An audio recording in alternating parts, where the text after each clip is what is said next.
Good evening, everybody. My name is Stacy Estep. I'm the Literary Arts Director for Sundress Academy for the Arts. And on behalf of everyone at SAFTA, I want to thank you so much for joining us for the June installment of the Sundress Reading Series. Before I introduce our readers, I want to tell you about our community partner for this month. The Black Trans Advocacy Coalition is the only national organization led by Black trans people to collectively address the discrimination and inequities they face in health, employment, housing, and education.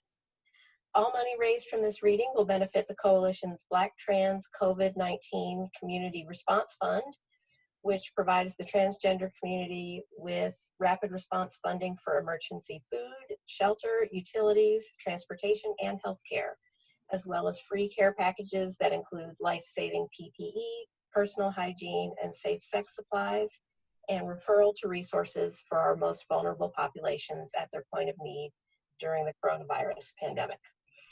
Please donate through the coalition's website at blacktrans.org or through their Facebook page by searching for Black Trans Advocacy Coalition. And we'll put those links in the chat to make it easy for you to click and donate so we can all help these folks do their very important work. And the chat is also a great way for tonight's readers to point everyone to their newest collections or other places where people can find them online. So if we can go ahead and get those links there, that would be great. And now let's introduce our readers. First up tonight, we have Ozgood.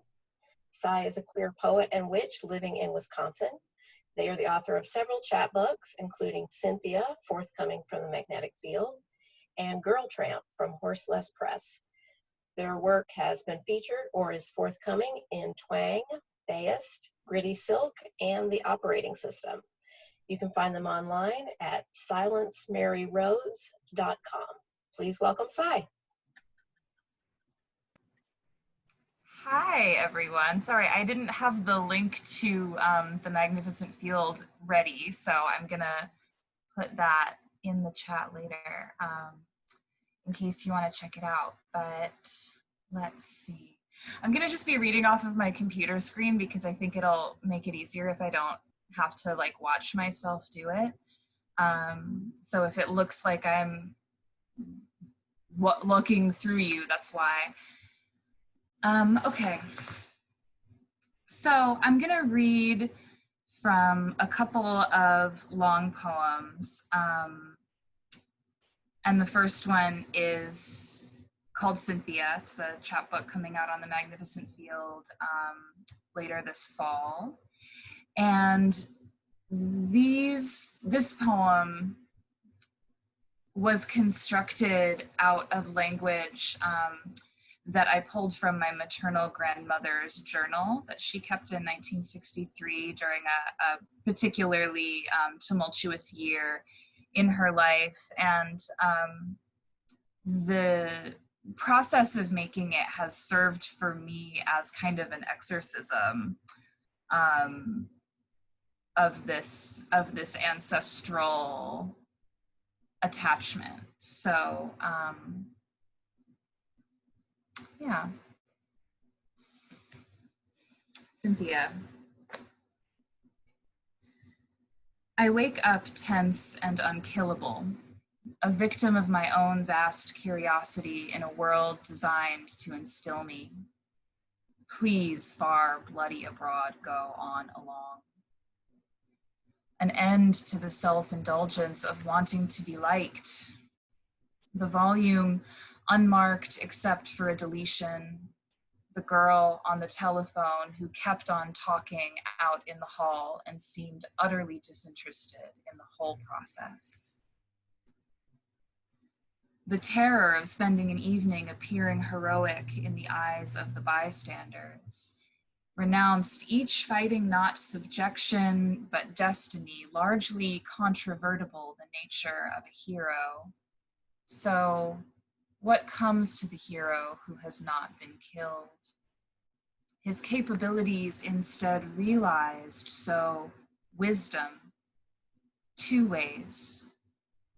One, would I like that? And two, becoming the whole thing. made clear without saying, no good anyway. We embarked. Layla is 8 on board. The trip is difficult for all of us. We got through, sobbed and moaned when she loves, wholehearted, because I thought I might be doing wrong of death. She finally slept. I tried, but began to worry, realized that skinned and bruised, ever lazier and self-indulgent, this was something. I was impelled by desperation instead of thought. It is impossible to think about action once all the ties are broken. I appear the village. I cope with it. People make it impossible to see reality boring and ugly. He just sees hunger in me. Everyone is very polite. The mistral blowing cool and exultant. Pyrenees, gray, velvet, white, blue, black, wind, and sky. At the border. What a different person I was then. Corduroy, guest houses, knives. Wonderfully dark and mysterious and truly religious, the geese. I can't remember how they saved the city, but I'm sure they did. There, across the coast, are more ruins, less dear, more plain to view. The main portal with 4 great columns, staunch and rubble, a modern altar. Although we saw the world, and it would be the loveliest of all, in which a pure imagination seems wild, there are niches and towers in a tumult of proportion, the various intents and qualities of goodness. Why I've chosen to disturb my sense of peace in this way.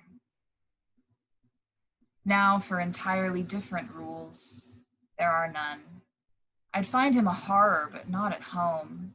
There was no note for us there, rain, like suede cutouts lined up on drawing paper, wild and windy and cool. We walked and found a widow. I wanted to be able to say something, that Spanish bleakness, all the propaganda we drove in desperation. A wide balcony, a garden, and the sea, everlastingly. She didn't remember anything.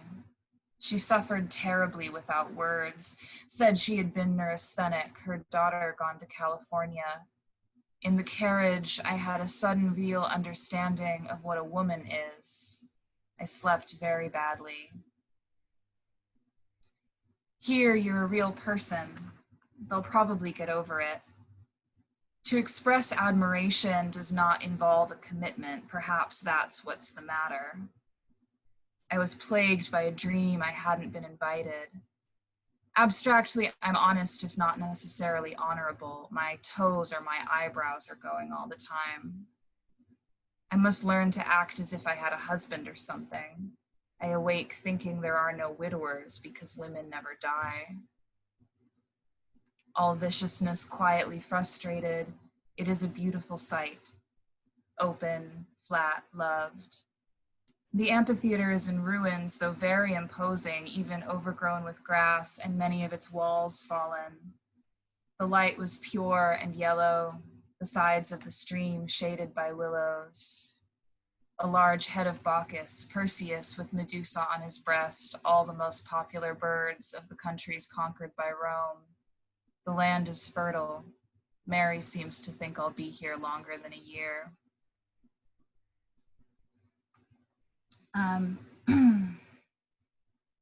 Thanks. I've never done a Zoom reading before, so it's like a little, it's interesting. So I'm gonna just read, thank you. Thank you for all your kind words in the chat, wow. I'm gonna just read a short section now of a new piece that I'm working on.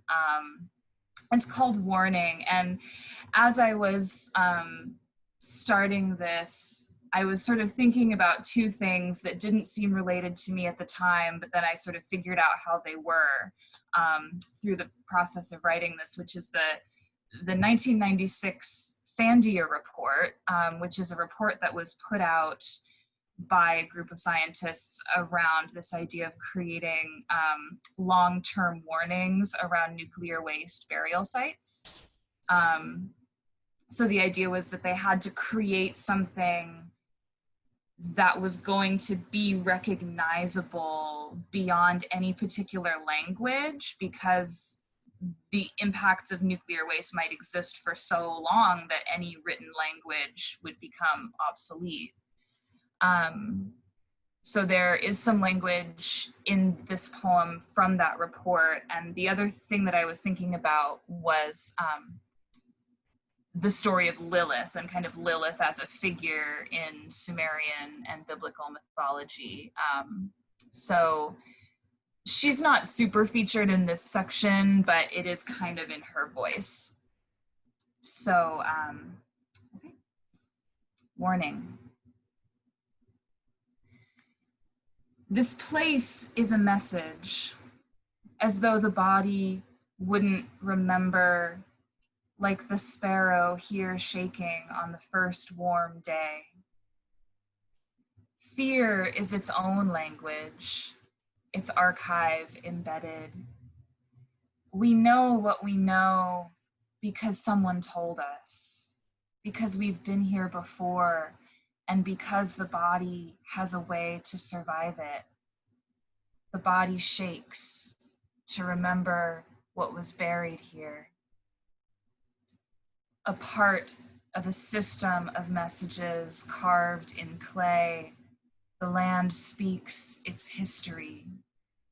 A tree floating down a river, a blue, a red, a greenish liquid pushed in, so far, no vomits. One can't stop forgetting.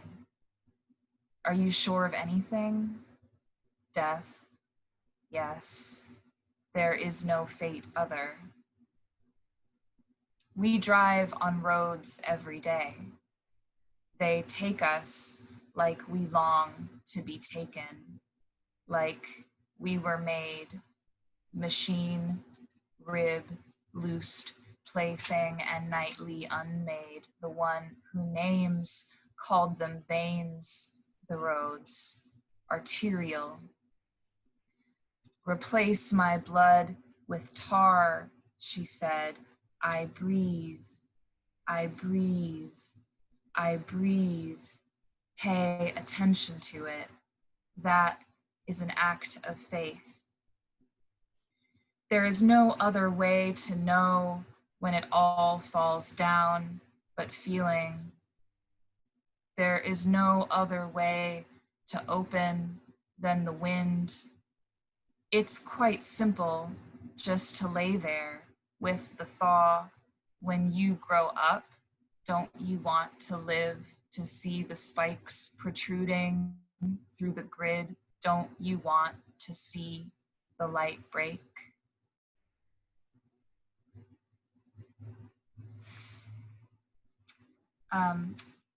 Thank you.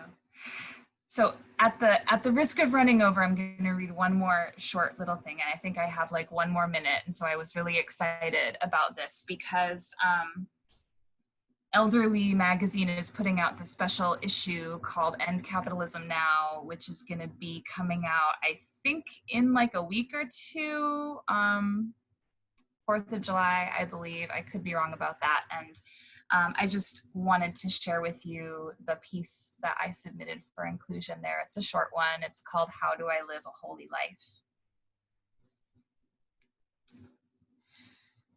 No reason to sleep. When I saw the water scurrying under street lights, dead air, if you go down, I go down with you. Lay my hands on the corpse of last year's grass. Is this the time that all things stop returning? Open the heart to what is yet unseen inside. Get this world out of me. It's so slow when I collapse. The old ghost said, to cry is an ecstasy. The voice still blooms in a shimmering panic, the flame. In those days, they will say it was enough to wake up alive, even haunted. even so.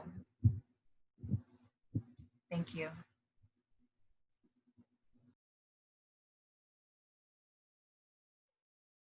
That was great. Thank you so much, Sai. All right, next we'll be hearing from Ashley Elizabeth.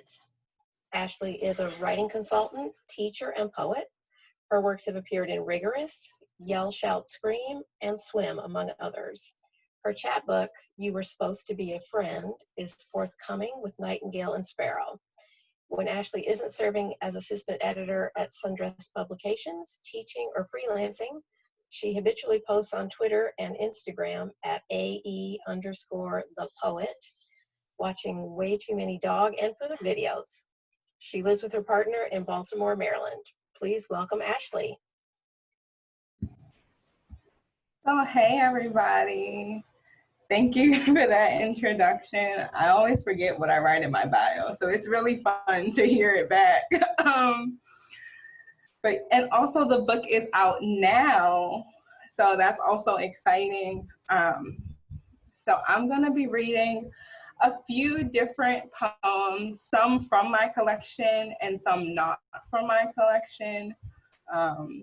So I'm just gonna go ahead and get started here. If you see me look to the sides, because I have the poems up on a different screen. Yeah.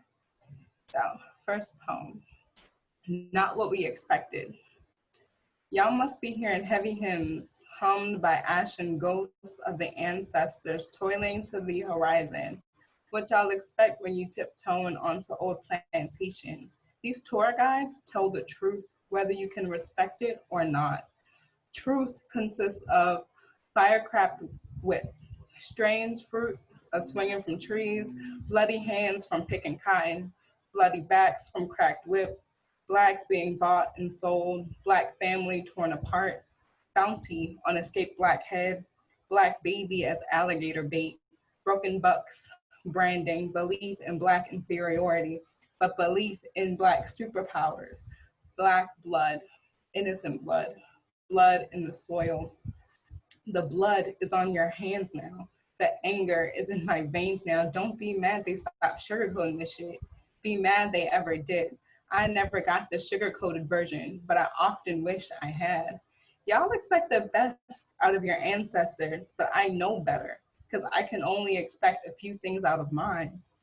Slaveholders were not nice or kind or just doing their job. Slaves weren't happy. Ain't no such thing as a happy slave, just one that's gotten used to their surroundings and sacrifices. What did you really expect? Don't worry. This conversation is a safe space.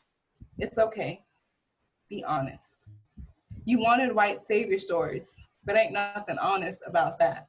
My ancestors picked cotton, not daisies. So that's like one of my most favorite poems from like the past year and a half, and like it's one of my favorites that I love like reading. Next, I'm gonna go into my book actually, and I'm gonna read the first poem. It's called The Pick That Started the Fall. You, my best friend, wanted a picture of me. I sent you one after a long spiel of why I did not want to send you one. There should not have been a negotiation, but you know your power and you own it and you use it accordingly. I wonder why me saying no does not stick. I wonder if you really love me or just like what I give, which confuses me because it isn't much. But you tell me I'm beautiful, so I forgive you and forget about the weight you add to my shoulders. Then you send me a picture of your dick. I laugh, not because it is funny, but because I am uncomfortable and I don't know how to tell you no without one, feeling bad about it, and two, you not taking me seriously. You know I do not want you like that. You know I am mostly a lesbian. You know I don't think I'm a real lesbian. You think you can fix me. You confuse me.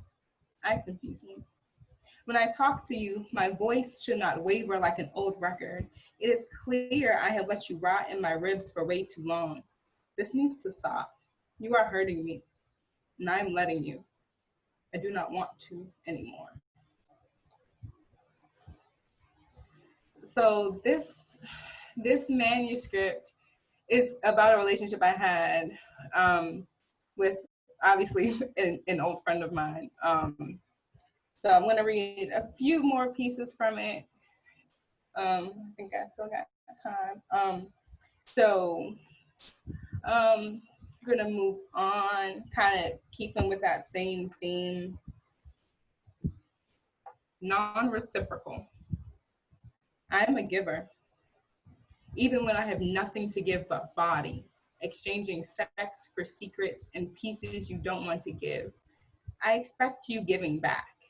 Instead, I get disappointed when all you feed me is a shot glass full of cum without the glass or warning. I get disposable parts of you, and when you're finished, you throw me away too.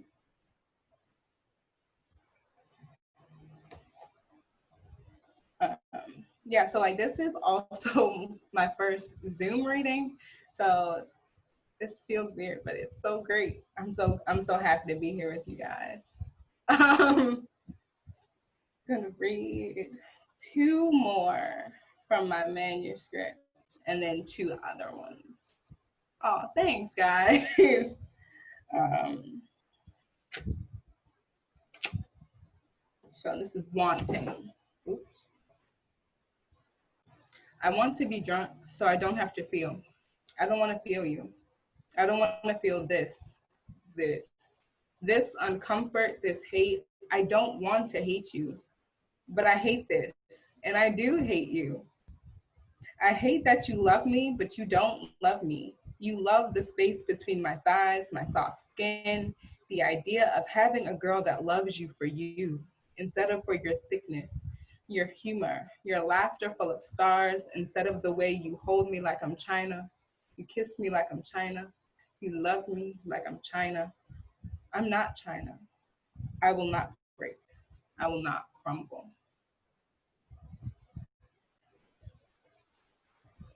And then this is probably the last one or so. I'm going to read from the manuscript, to save some mystery to it.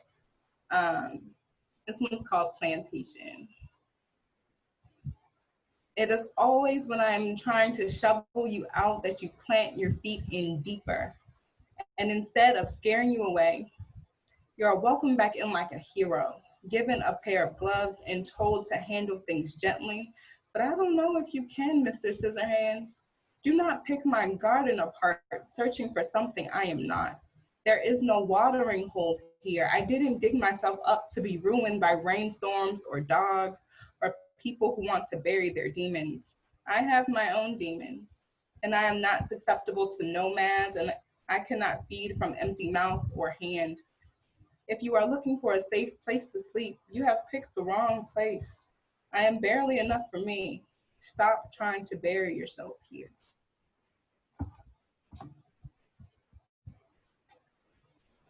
Yeah. So like I was saying, that book is available through Nightingale and Sparrow.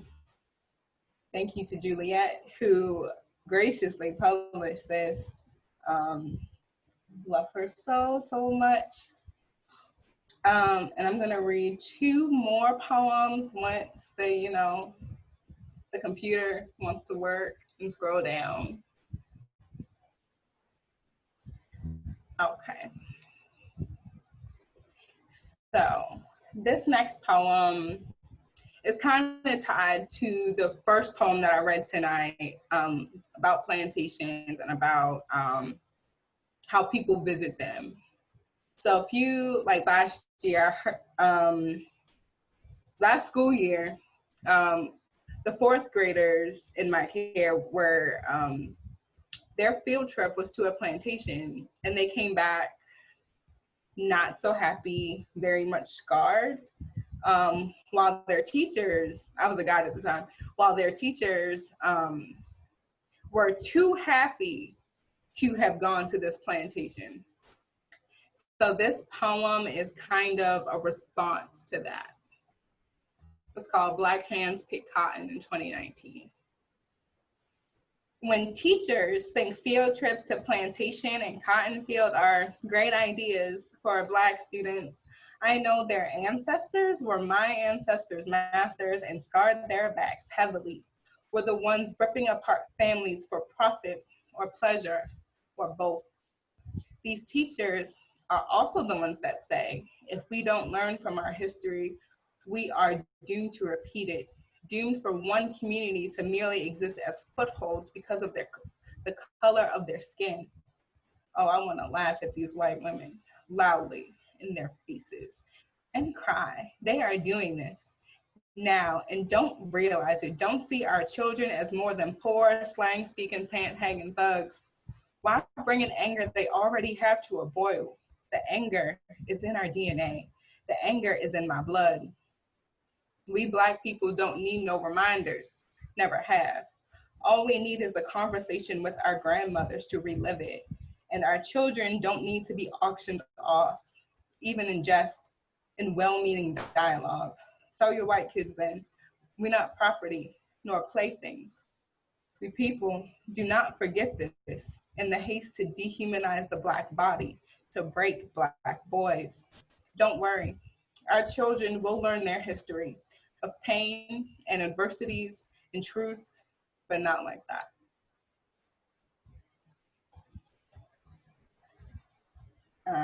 So this is going to be the last poem that I read tonight. It's also one of my favorite pieces.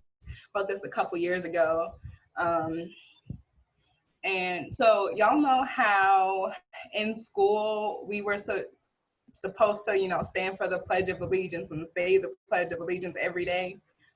So this poem is a direct response to that, because I stopped saying the pledge in middle school. So refusal to pledge. I refuse to pledge allegiance to the flag of the United States of America and to the corruption of which it bows, one divided nation under a limited idea of God, divisible by race, gender, orientation, and sex, with liberty and justice to well-bred, rich, white men. Thank you.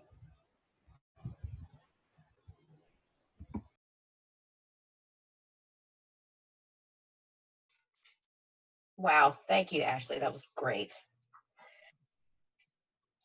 Our final reader this evening is Ever Jones. Ever is a queer trans writer, artist, and instructor based in Seattle. They are the author of 3 poetry collections, Night Song from Sundress Publications, Whoop Whoop, Wilderness Lessons from Future Cycle Press, and Primitive Elegy from Alice Blue Books. They were a finalist for Terrain.org's 2013 poetry contest and the grand prize winner of the Eco Arts Awards in 2014. Ever is a professor of creative writing at the University of Washington in Tacoma and teaches at Richard Hugo House. Their most recent publications include work in Poetry Magazine, Tupelo Quarterly, About Place Journal, and other places, and you can view their art at everjones.com. Please welcome Ever. Hi. It's such an honor to be here. Sai and Ashley, y'all just took my heart and picked it up. I've been on sabbatical from school as soon as quarantine started. So I just haven't been as close to poetry for the last few months, and I've been really, really needing it and missing it. And so tonight's reading it kind of means a lot to me, and it means a lot to hear your voices tonight. So thank you for sharing. And I feel like I'm getting to meet the Sundress family more tonight and see your faces on the computer. So I'm excited and grateful, and I have a lot of gratitude for being here. I got something very special in the mail yesterday. This is my 3rd collection of poetry. I didn't know it was coming. I was like, oh, it'll be there next week and I'll look at it. And then it showed up, and it's this cute little beautiful baby cover art by the amazing Raven Juarez, ravenjuarez.com. And I'm really grateful for all the work Sundress put into this book. And it's on pre-order right now, which means it's cheaper. It's a more affordable. So you can go to Sundress. I know that Erin's going to put up some kind of special thing to make it so you could click if you're interested. So I thought I'd read from this book. I'm feeling really heart sore for it. I wrote Night's Song between the Pulse nightclub shooting and Barack Obama's last day as president back in 2016 and 17. And at the time, well, a lot was starting at that time that we're really seeing come to fruition today. And I'll never forget Trump's first speeches and how he was invoking violence against Muslims. And that was way back in November of the year before that. I remember that recording and I thought, oh boy, this is going to be really public. And now here we are. We've gotten to the point where we're at like tipping point public. And I want people to be safe, but I also want to be at this tipping point. So I thought I'd read a few poems from this book and just be so happy to be here. And there's a poem, Ashley, that I think one of my poems that I'm going to read reminded me so much of a poem that you read. And I don't know if you'll hear that, but I was hearing you and I was like, this is perfect. So the first poem in the book is real little, and I mean it kind of as an incantation for the rest of the book.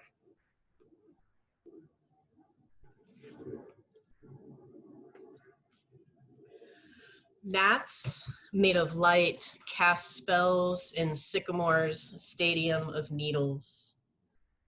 The ones who know they have a body know that spring is sudden and burns the edges. That leaning into the waves of bark gives up the body, pulse shadows, a standing ghost. So one of the things that I was really working with during the writing of this book was I was preparing or trying to prepare for the decision of having top surgery or to have a male reconstructed chest. I was born female, but I'm non-binary, and it's really a really neat capsule in this book because I was really dealing with creating the space that I would need to go through the experience and to recover from it in a really healthy, nurturing way.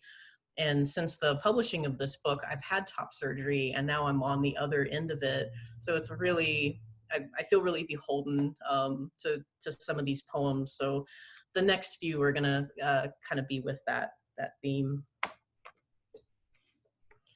I remember sudden breasts on my boy chest and the white training bra without instructions on what I was training for. What I want to write about is how we love each other, but instead soft cup, underwire, plunge, strapless, sport, push up. The instructions just say to fasten the clips. How we love each other is not enough. Over the shoulder boulder holder, boomerang, slingshot, tit sling, cleavage commando. The man said, nice tits, but I didn't have any yet. My instructions to respond had not been given to me. It's just that if anyone had loved me enough to ask, I'd have said that breasts will slowly kill me. Begin by securing the clasp around your rib cage. Rotate the clasps to the back, then pull your arms through the straps and tighten. Hooters, racks, puppies, the twins. The boy grabbed my chest, reported to his friends that I may not be a girl at all. It was an assault, but what I'd been training for all along.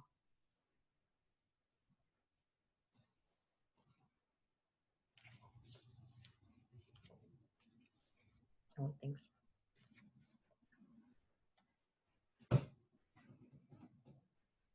The sun made itself to burn, a long death, a cloud around the equator, my waist, a stone, the poem stalls, tender skin. Horizons want resources for the human wish. See the sun lower golden pennies. See me walk there offering peonies, an invocation through a sheaf of violence orbiting my body, the sex of sunlight, the gender of bone. I see dead trans bodies as crushed stars on snow shadows. There's a feeling here, don't name it. I see the living trans bodies as crushed stars putting away the hammer. If you ever go to my website, everjones.com, you'll see a lot of hammers in my artwork. It's like really something about the hammer has like found its way into everything I'm doing. Sun came and named the planet a wolf's stare. My body registered animal. Swanson's thrush returned, drawing circles with its trill, a sticky tongue in the forest I die in. She is my former pronoun, a circular elegy. Found my spirit, curled in my neck, stretched it with promises of spring grass and believing that this life has some reason for mornings and the nouns they find. I promised that I wouldn't build another box to lie in, that my gendered body would be more than a 6-foot silence.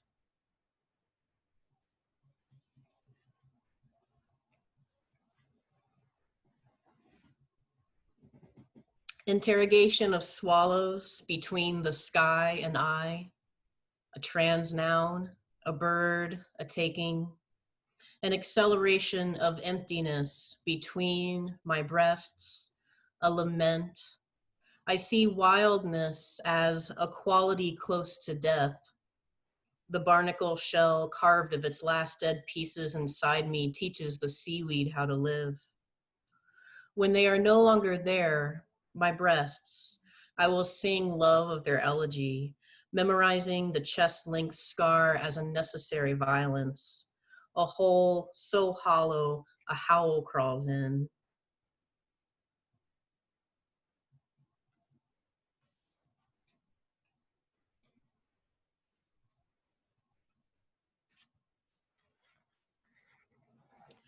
When I was a girl, night told me to bite or burn. My ass was a catcall, my face a baby, my hips a handle, my body's object turned skin to ash. When I was a girl, I was a pearl gathering itself from dust, a word song waiting in a shell. How can I tell you that your eyes are commas in my obituary, where every cathedral is a stranger? That every time you argue my grammar after tracing my breasts from moon into tit, or citing the manual of singulars and plurals, my spirit folds its syntax into a choke. Dear silence, wing muscle pulls down the air's stars, opening each throat in the meadow. Dear silence, wind song releases the throats of the dying until each sound is a resting place for gods. Dear silence, we burn too brightly for the boundaries of nouns. Most days we'd give it all up to be a fire.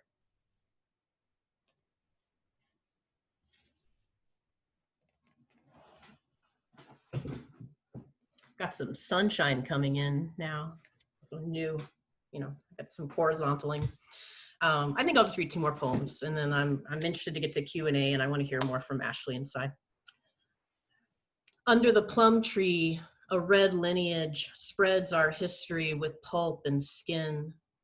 Tongue red, marrow red, complicated red, the blood my ancestors took from yours, truth red, your blood, my silence. Some days each question I ask scrapes the pulp along the knife's tip for another 100 years, forges nothing and forgets everything. Tree, root, rain, sun, soil, flower, bud, flesh, skin, a systemic supremacy or an old plum tree. See, under the plum tree, a red lineage spreads our history. My ancestors shook the tree violently, then gave me their hands.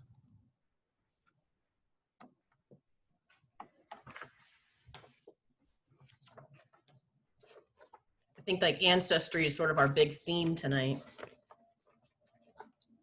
and power and truth. This is my last poem. It's called All of This Is to Say. This is from a manuscript in progress called The Unraveling. The body pushes sutures to surface by isolating and strangling the foreign material from blood and capillaries sent to compost the stitch. In the same way that neon is a gas made visible by sealing away other gases, which is why neon is so popular in space and stars so fashionable, which is not exactly unlike the closets of queer people who clad our star bodies with stars, avoiding solidity and neon capillaries, which when you think of it has everything to do with monsters who became history when Pliny the Elder wandered around Caucasia, which was not a home for white people, but was a place before race became a wound that devours its sutures, or a monster, which might be a geography of famine, entire regions of people whose value is predicated on monstrosity, which does not dissolve in the body, or flash with light angular as flaming, or light this planet with economy rather than stars, in a persistent assimilation of who is worthy of saving. And all of this is to say that wounds wander our body from ancestor to ancestor, which is why all of us hurt so much, licking open our wounds. Thank you so much.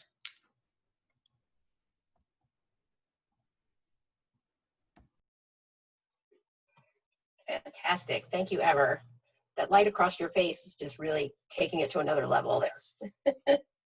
Beautiful. All right, so we have a few minutes to open things up for questions. If you have questions for our readers, you can go ahead and type those into the chat.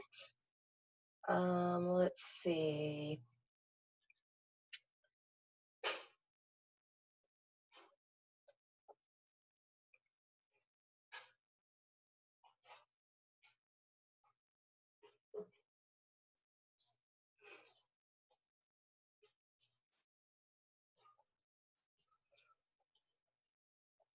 Readers, do you have questions for each other?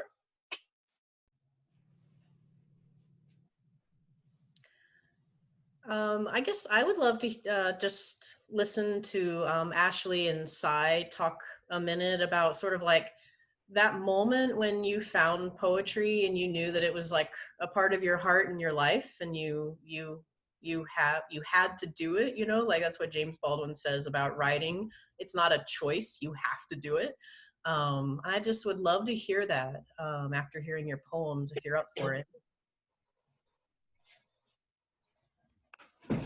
Okay, I'll go first. Thanks, Sai. So I mean, like I've been writing since I was little. I mean, like baby. So like probably like fourth grade. But like I really like kind of pushed for a career in writing around like high school, college. I was a creative writing minor, but I have more creative writing credits than my actual major. So, so yeah, like I mean, like I just felt like I had a voice that needed to be heard and a truth that needed to be told. So bringing those two things together for me, I think that like that's really what set it off. Yeah. How about you, Sai, or you, Evelyn? Yeah, I'm definitely gonna turn the question back around on Ever, because I don't know if there was like a moment, you know. I wish that I had some like really graceful story to tell about like when I realized that I was a poet, but I've just always done it. I mean, one thing that like my mom likes to tell, a story that my mom likes to tell about me as a writer, is about how excited I was when I finally figured out how to write the letter M. And I don't know how old I was. I was like very little, and I like wrote the letter M on like every single one of my blocks and toys and the walls and like everything that I owned. And I just like really loved the sensation of like writing this letter. And I think it's like still kind of like that. It's about the sensation, and it's about the I mean, we've all sort of talked about embodiment in our different ways, and what that experience is like. And for me, language, poetry specifically, is about a use of language that is almost more of the body than of the mind. What about you, Ever? Well, I came up as a kid really identifying with being an artist. You know, I wanted to be a painter, and that was the only thing that I knew. I don't feel like I knew anything as a kid. I knew that there was something messed up going on with like my body and gender, and you know, I knew there was some like not perfect things about my childhood.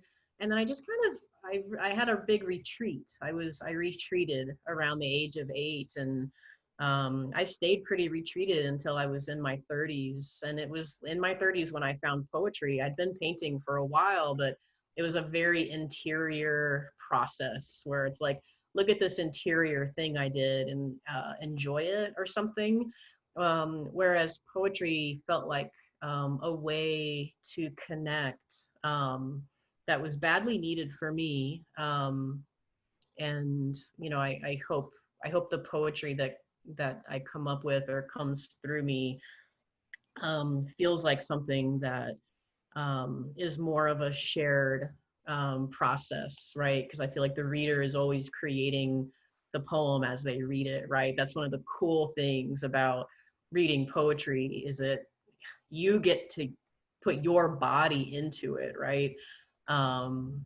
And so I think it was around the age of 30 where I was like, oh, there's something else. I think I need to crawl out of my existential cave and become a part of the world. And I was really committed to doing it well and doing it hard. And poetry has sort of been the medium for learning that I've been looking for. Great. Well, you've all talked about the body, and we do have some questions here about embodiment. You all three talk about embodiment. How does poetry allow you to reclaim the body, and why is that important for LGBTQ, TNBQ+? And someone also asked about the body as a receptacle of memory, if you want to talk a little bit more about the body there.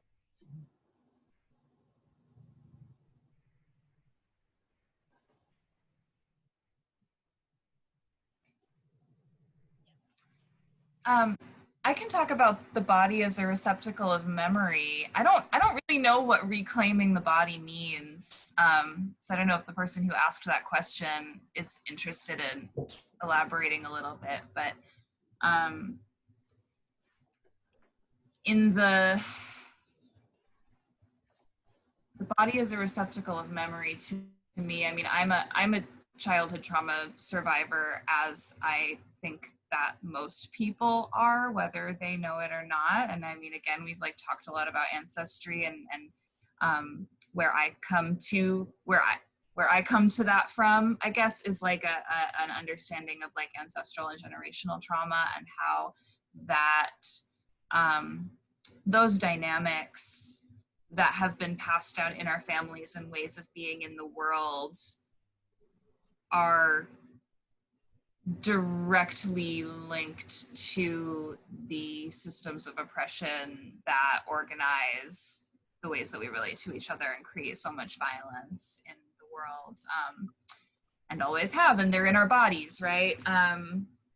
And so addressing the memory that the body holds is politically really important for me, and also personally really important. I mean, in the process of reading through this journal that my grandmother kept, I referred to it as an exorcism, and it really, I was named after her, and in the course of doing that project, I changed my name, figured out my gender, became much more radical, like became much more comfortable in just like being who I am in the world. And like all of these things just transformed, you know, and it was not I think I went into it with the intention of some kind of like magical ancestral trauma practice, but I had no idea. I had no idea what was going to come out of that. And so I just think that it's really important and really powerful that we look at those things. Okay, the questioner did add some notes. It says, bodies are often subject of gaze, othered, scenes of violence, rupture, and how language might help invite love and joy and celebration for the self.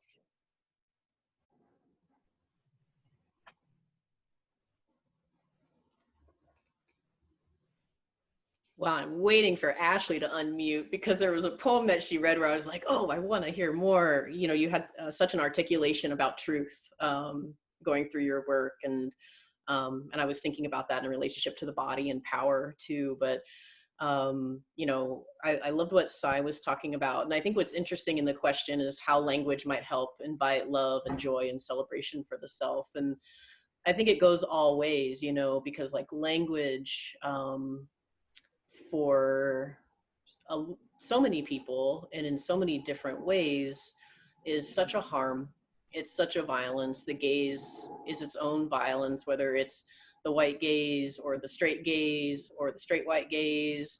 And so there's these like built-in oppressions, right? And erasures that we're just always living with. And it affects everyone, you know, even if you are the oppressor, that still lives in your body. It's all there. It's not like anyone's escaping the pain.